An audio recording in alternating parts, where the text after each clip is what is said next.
Liebe Angehörige, liebe Patienten, liebe Zuhörer, liebe Kollegen, ich bin Peter Kardos aus Frankfurt und ich werde Ihnen jetzt über chronischen Husten sprechen.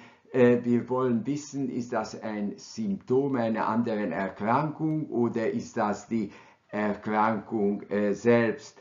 Wir haben hier die klassische Einteilung des Hustens nach Ursache und Dauer. Sie sehen akut, subakut und chronisch. Und wenn Sie das anschauen, Sie werden sehen, dass in vielen Fällen die Ursache des Hustens, zum Beispiel bei Lungenkrebs oder bei akuten Erkältungshusten, ganz klar ist, also evident. Aber es gibt durchaus Diagnosen, wo jemand chronisch hustet und die Ursache ist nicht klar. Wir können das nicht auf den ersten Blick einer Krankheit zuordnen.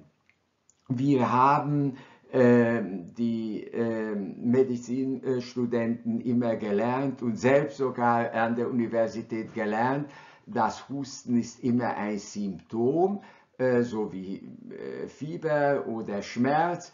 Und wenn man als Arzt die Ursache des Symptoms Husten nicht findet, dann ist man ein schlechter Arzt.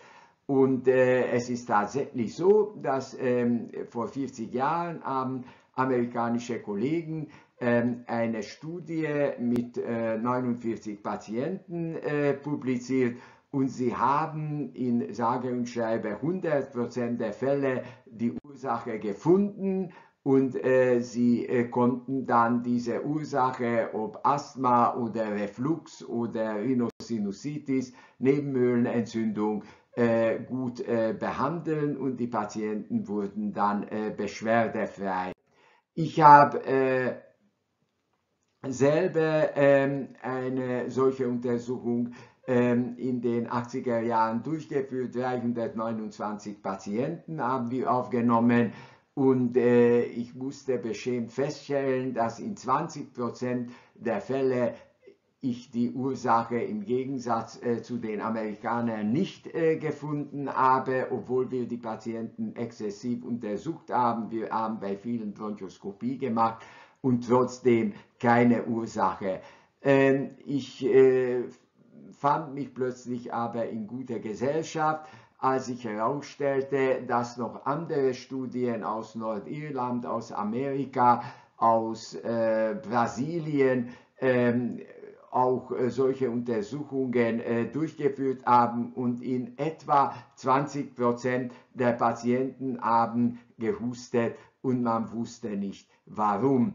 Das stellt natürlich die Frage, wenn der chronische Husten nicht eine Diagnose wie Lungenkrebs oder TBC zugeordnet werden kann, kann ich das als Symptom nennen, Symptom welche Krankheit. Das wird so nicht funktionieren. Wenn wir die Anamnese, die Patienten-Krankgeschichte anschauen, den Patienten sorgfältig untersuchen, wir machen eine Röntgenaufnahme und wir machen eine Lungenfunktionsprüfung, finden wir in vielen Fällen die Ursache des Hustens, wie schon erwähnt, Linksherzinsuffizienz oder Lungenkrebs. Allerdings, wenn wir die Ursache bei diesen Untersuchungen, die auch in sämtlichen Leitlinien so empfohlen werden, nicht gefunden haben, dann stehen wir etwas dumm da, weil wir keine Diagnose haben. Wir haben Bibliotheken voll Diagnosen für das Symptom Husten. Ich habe hier einige Krankheiten aufgezählt, aber es wird immer noch Fälle geben, wo wir nicht wissen, warum der Patient hustet. Und wir vermuten das auch nicht, weil Husten hat in unserem Kopf immer mit Lunge zu tun, aber es gibt sicherlich auch Patienten, die zum Beispiel Reflux haben und husten. Es gibt Patienten, die chronische Nebenhöhlenentzündung haben und husten. Es gibt Patienten, die ACE-Hämmer, wie zum Beispiel Ramipril, einnehmen und husten. Und es gibt auch Patienten, die Asthma haben, und das ist bei der Lungenfunktionsprüfung nicht evident. Asthmatiker haben mal Asthma-Attacke, mal gar kein Asthma, sodass wir nicht wissen, was los ist. Wenn wir diese Patienten dann leitliniengerecht behandeln, müsste der Husten eigentlich weg sein.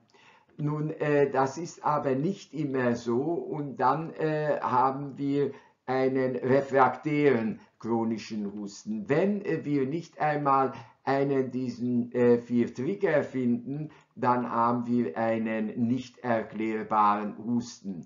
Wie sieht es mit dem Reflux aus? Wenn wir den Reflux behandeln und der Husten kommt vom Reflux, dann müsste doch der Husten weg sein. Die Amerikaner haben eine Meta-Analyse durchgeführt. Sie haben digital nach Studien gesucht, die Patienten mit Antirefluxmedikation behandelt haben oder Placebo, und dann haben sie geschaut, ob der Husten besser geworden ist. 14 Studien haben sie gefunden, die meisten mit Protonenpumpeninhibitoren wie Pantoprazol oder Omeprazol oder Lansoprazol, und die Patienten haben gegen Placebo die Testung durchgeführt, und alle haben sich gebessert, ob Placebo oder Verum genommen. Also es gibt einen starken Placebo-Effekt, aber ob sie Placebo oder Protonenpumpeninhibitor genommen haben, das hat keinen Unterschied ausgemacht.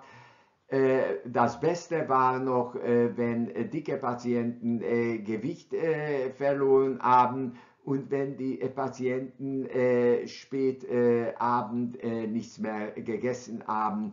Die Ergebnisse besagen, dass bei den meisten Patienten in diesen Untersuchungen, die dort eingeschlossen worden sind, einzig und alleine auf ihre Symptomatik Sodbrennen und Husten, dass bei diesen Patienten in sehr vielen Fällen, in der Mehrzahl der Fälle, die Antirefluxtherapie nicht geholfen hat. Nun, ich bin gebeten worden, über zu wenig Magensäure, Hypazidität sagen wir dazu, zu sprechen. Das kann Folge einer Helicobacter pylori-Infektion sein, was man häufig in der Kindheit akquiriert, und das verursacht dann eine chronische Gastritis. Die Magenschleimhaut wird dünn und atrophisch und produziert keine Magensäure, und es kann eine Autoimmundisease sein, Autoimmunerkrankung, da fehlt auch die Säure- und Pepsinproduktion. Das ist der klassische Fall bei Vitamin B12-Anämie, auch perniziöse Anämie genannt. Wenn wir Vitamin B12 diesen Patienten geben, das wird nicht aus dem Magen resorbiert. Allerdings, wenn wir das spritzen, dann können wir die Anämie beseitigen.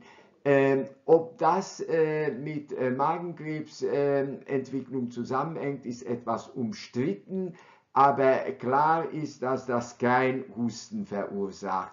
Also zu wenig Magensäure, kein Husten.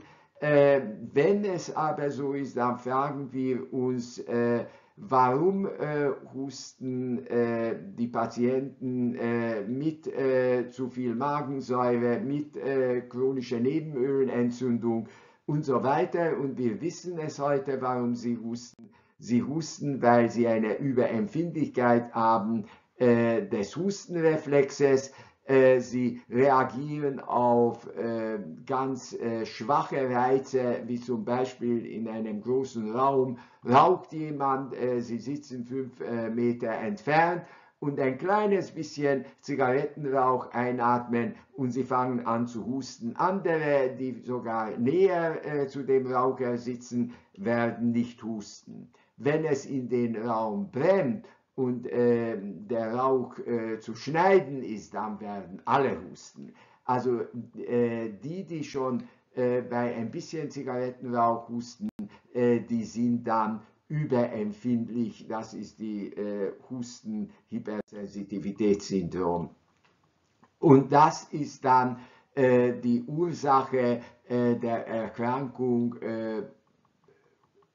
chronische Husten ohne dazu zuordnungsfähige Diagnose wie Lungentuberkulose. Ich bin gebeten worden, auch noch über eine neue Krankheit zu sprechen, die Covid-19-Pandemie, weil hier Husten auch eine Rolle spielt in der akuten viralen Phase in den ersten 14 Tagen. Ist der Husten sozusagen das häufigste Symptom oder die häufigste Beschwerde, weshalb die Patienten sie konsultieren, den Arzt konsultieren. Diese virale Phase ist wie eine Influenza, auch eine virale Erkrankung, kann bis zu 14 Tage dauern. Ab dem 10. Tag besteht aber die Gefahr, dass das übergeht in eine Entzündungsphase, hyperinflammatorische Phase, Zytokinsturm, was die Organe kaputt macht, zum Beispiel die Lunge. Diese Patienten müssen auf der Intensivstation beatmet werden. Entweder sterben sie, 50% der beatmeten Patienten sterben leider heute noch, die auf Intensivstation dann beatmet werden. Aber es kann auch zu einer völligen Ausheilung kommen oder es kann auch zu Long-Covid kommen. Das heißt, Symptome, die nach 3 Monaten und später immer noch bestehen. Bei Long-Covid ist Husten viel seltener wie in der akuten Phase. Häufig erklären die Patienten gar nicht, dass sie husten. Sie müssen einfach danach fragen. Wir haben diese amerikanische Tabelle der American Thoracic Society hat das zu Beginn der Pandemie publiziert und hier können Sie sehen, dass bis zu 80% der Patienten in dieser akuten Phase gehustet haben. Alle anderen Symptome waren seltener. Sie können hier sehen in einer deutschen Studie zur gleichen Zeit, dass Husten in der Akutphase 70%, in der chronischen Phase nur noch 33%. Und wir sind nicht allein, auch die Skandinavier haben das so gefunden. Akute Phase bis zu 70% Husten, chronische Phase Husten knapp 10%. Wir können noch addieren, den produktiven Husten. Vielen Dank für Ihre Aufmerksamkeit.